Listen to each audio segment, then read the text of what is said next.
In this video, I'm going to show you how you can use Databox to track the impact of the cost of inactions, a concept Jen discussed in the podcast.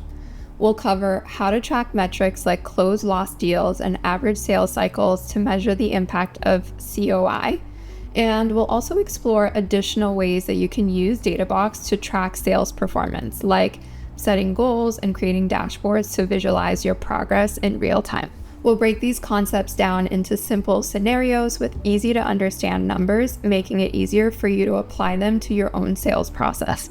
I'll be using sample data from a Google Sheet, but you can connect your data sources when recreating these examples for yourself. In the podcast, Jen mentioned that when implementing the cost of an action, you'll be able to track the impact through two key metrics. One, close-loss deals by status quo, and two would be your sales cycle time. Let's say that you're currently tracking these metrics as custom properties in a CRM like HubSpot. By connecting it to Databox, you'll be able to create a dashboard to help you measure the impact of cost of an action more clearly. Okay, let's add our metric deals close loss by reason. From the designer, I'll navigate to the visualization tab, and I'll select the table visualization. Then under the metric, I'll select deal close loss by reason. Using the comparison period, we can then quickly see if there has been a decrease in the status quo month over month. We can then follow the same steps to add the metric average sales cycle, but for now, we'll just keep focused on close loss by reason. To finish building our data board, we can then rename our data block and our data board and update the background color.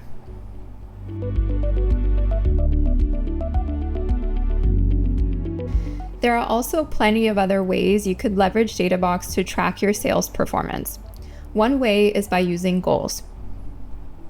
Let's say our sales target for the month is to close 120 deals. We have 5 sales reps, so that means each rep needs to close 24 deals this month. With the goals feature, we can set both the team-wide goals and individual rep goals to help better track our progress towards it. You can see here I've already created a goal for the team called Closed Won Target, and I've also created individual goals for each rep. So let's actually go ahead and see how I did that.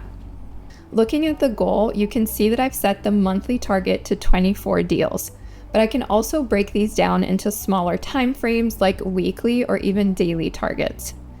For this example, let's actually add a weekly target as well.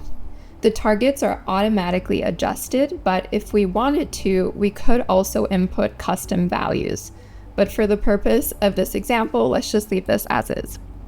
I'm also able to set the goal owner and create alerts related to this goal.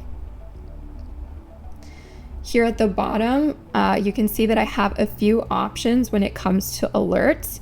And to make sure that we do stay on track, I'll choose to receive an alert if my weekly goal probably won't be hit. And once we're done making our changes, we can go ahead and press save.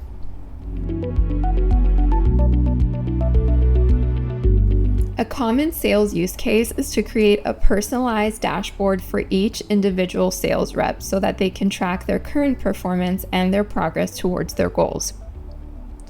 You can see here that I've already created a data board for one of our sales reps. We've added key metrics like meetings booked, close won deals, and a few others. And we've also added a gauge visualization to help the rep track their progress towards their goals more easily.